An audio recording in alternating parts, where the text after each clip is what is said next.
Hi guys! Today we are learning how to recover deleted watching history on Letterboxd. After unlocking your phone, open the Letterboxd app.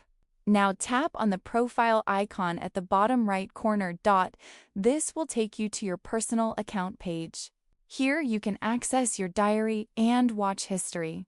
Now look at the top section of your profile. Tap on the diary option next to your profile area. This is where all your watched movies entries are saved. You can review your complete watching activity here. Now scroll through your diary entries carefully. If something was deleted, it will not appear here.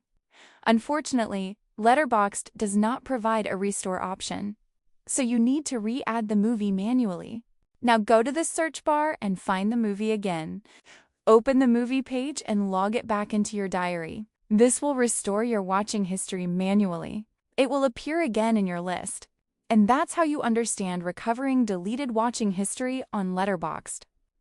If this video helped you, make sure to subscribe and comment below for more simple tutorials.